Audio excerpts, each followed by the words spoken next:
तो गांव में आप जल जीवन मिशन के नाम पर पानी के लिए हर जगह देखते रहते हैं, लेकिन बिरहरू गांव में ये बात है कि ये पानी की टंकी जो बनी है ये पूरी तरह से सुचारू रूप से चल रही है और बिरहरू गांव के 80% गांव तक 80% घरों तक पानी, पीने का पानी पहुंचता है। और ये पूरी तरह से ये पानी की टंकी लोगों को स्वच्छ पेयजल उपलब्ध कराती है। केंद्र सरकार की महत्वाकांक्षी योजना है अमृत सरोवर योजना, जिसमें भू संरक्षण, जल संरक्षण के लिए देश भर में 50,000 तालाब खुदवाने की बात है। देश के तमाम हिस्सों में, ग्रामीण इलाकों में आपने भी अमृत सरोवर देखा होगा। मैंने जितने देखे हैं उसमें से 90% तो सूखे ही रहते हैं। वजह यह है कि अमृत सरोवर में बारिश के पानी को संरक्षित करने की बात है। आप ग्राम पंचायतों में, ग्रामीण इलाकों में तालाब खुदवा दीजिए और जो पूरे गांव का जो पानी है वो यहाँ आ जाए। बरसात में उसका जल संरक्षण कीजिए। भू संरक्षण, जल संरक्षण के लिए पानी अगर एक जगह स्टोर हो तो अच्छा है। लेकिन अमृत सरोवर योजना में मैं जितनी जगहों पे देखा हूँ उसमें अधिकाधिक, ज़्यादा से ज़्यादा जो सरोवर है वो सूखे ही रहते हैं।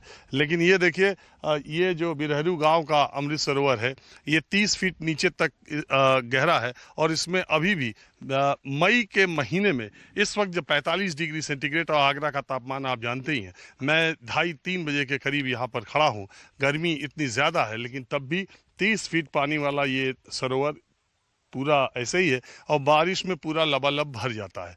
इतना पानी यहाँ कैसे है ये जानने के लिए ये हमारे साथ, आपका नाम क्या है? विष्णु धागरे। हाँ, विष्णु धागरे। मैं ग्राम पंचायत सदस्य प्रतिनिधि हुई, पूर्व क्षेत्र पंचायत सदस्य भी रहा हूँ। ऐसा है, तालाब तो ये बहुत प्राचीन था, बहुत पुराना तालाब है, लेकिन करीब 25-30 वर्षों से इसमें जरा भी पानी नहीं था, बिल्कुल सूखा पड़ा रहता था।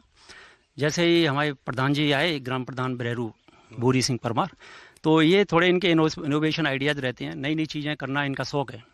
तो इन्होंने बोला कि भाई इसमें पानी रहना चाहिए, क्योंकि पानी हमारे लिए भी नहीं, पशु पक्षियों के भी लिए भी ज़रूरी है। तो इन्होंने एक नई पहल की। इन्होंने क्या किया, ये जो नहर है हमारे यहाँ सामने 1200 मीटर के आसपास है, करीब 1 किलोमीटर 1.5 किलोमीटर के आसपास रही होगी। तो यहाँ से उन्होंने नाला खुदवाया और नाला खुदवा के फिर इसमें से पानी लाए। तो कुछ पानी नहर का, बाकी बारिश का पानी, तो संरक्षण होता गया। तो पशु पक्षी जो थे उनको भी आराम मिला और गांव का वाटर लेवल, चूँकि हमारे गांव का पानी पूरा ख़राब हो चुका है, TDS बिल्कुल बहुत नमकीन पानी हो गया है। नहाने में भी दिक्कत थी, पीने तो दूर बात है, पीना तो दूर की बात है। लेकिन जब से जैसे ही पानी आया है तो पानी बहुत अच्छा हो गया। वाटर लेवल की वजह से पानी पीने भी लायक हुआ है और नहाने लायक भी हुआ है। दूसरा, उनके वाटर लेवल कितना ऊपर है? वाटर लेवल, तो ये वाटर लेवल का इसी से अंदाज़ा लगाते हैं। जैसे पहले पानी हमारा बहुत ख़राब था, नमकीन पानी था, TDS हमारे यहाँ 3400, 3500, इवन 5000 तक भी था। लेकिन अब इस समय हमारे यहाँ 2200 के 2300 के आसपास पानी है, उसका TDS है। खारीपन बिल्कुल कम हो चुका है।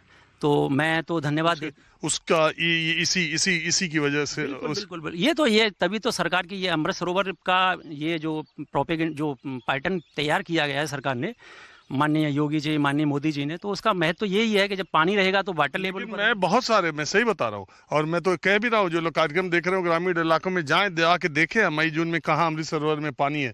मैं कई जगह गया हूँ, एक बूंद पानी नहीं रहता है, क्योंकि वो गाँव के लोग कहते हैं कि भैया इसमें बारिश का पानी जब रहता है तो रहता है, बाकी मई जून जो फिर बारिश आएगी तो रहेगा, 3-4 महीने पानी रहता है फिर सूख जाता है, क्योंकि कोई व्यवस्था पानी की है नहीं। बिल्कुल, मैं आपके चैनल को भी धन्यवाद दूंगा। मुझे नहीं पता है 24 आवर से आप चैनल से जो प्रतिनिधि हैं, आप संपादक हैं, कोई संपादक हैं, लेकिन मैं भी आपका आभारी हूं। मैं बिल्कुल आग्रह से कहूंगा कि इतनी तपती दोपहरी में, मई में, और कोई आदमी इस तरह की पहल कर रहा है, इससे भी इनोवेशन आइडिया जो उनके आते हैं मन में, जैसे कि आपने लाइब्रेरी देखी हुई, कितनी अच्छी डिजिटल लाइब्रेरी। वो नहीं, छोड़िए, हम जो बात कह रहे हैं अमृत सरोवर की, आप और भी अमृत सरोवर देखते होंगे, वहाँ पानी नहीं है। बिल्कुल, मैं गलत कह रहा हूँ, बताइए। नहीं, बिल्कुल, गर्मी का मौसम में पानी तो आपको पता है, एक एक बूंद पानी पशु पक्षी और आदमियों के लिए।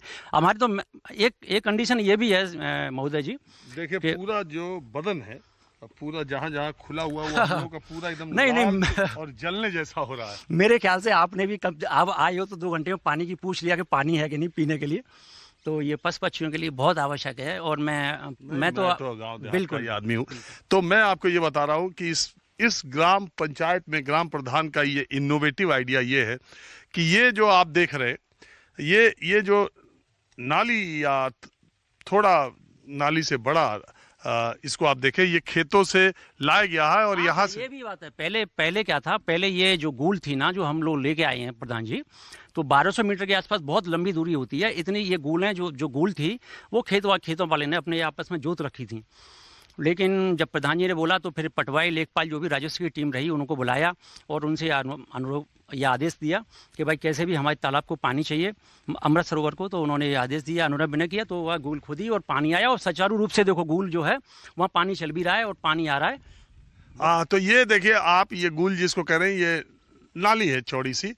ये यहाँ से ये जो बिजली का तार आप खंभा देख रहे हैं, उसी खंभे की तरफ करीब 1 किलोमीटर यानी 1200 मीटर दूर यहाँ से नहर जाती है। नहर में बहुत पानी रहता है और कागजों में उस नहर से इस गांव तक गुल यानी नाली की, वहाँ मतलब पानी वहां से सिंचाई के लिए खेतों तक आ सके, कागजों में था। लेकिन लोगों ने, किसानों ने वो सारा पाट दिया था और अपने अपने खेत में उसकी जोत लिया था, खेती कर रहे थे। ग्राम प्रधान बनने के बाद इन्होंने लेखपाल और कानूनगो जो भी है और राजस्व के लोग, उनसे निकलवाया कागज, वो जमीन खाली कराई, वहां से नाली बनवाया और नहर से इस अमृत सरोवर में पानी आता है। तो ये एक बड़ा अचीवमेंट है। गांव तो सब गांव एक ही तरह के होते हैं, कुछ कुछ आइडियाज़, कुछ कुछ चीज़ें गांव को अलग बनाती हैं। शायद इसीलिए ग्राम पंचायत सर्वश्रेष्ठ उत्तर प्रदेश में और देश की तीसरी ग्राम पंचायत का पुरस्कार बिरहरू गांव को मिला है, 1 करोड़ रुपया भी। चलिए कुछ और बातें, कुछ और चीज़ें दिखाता हूँ।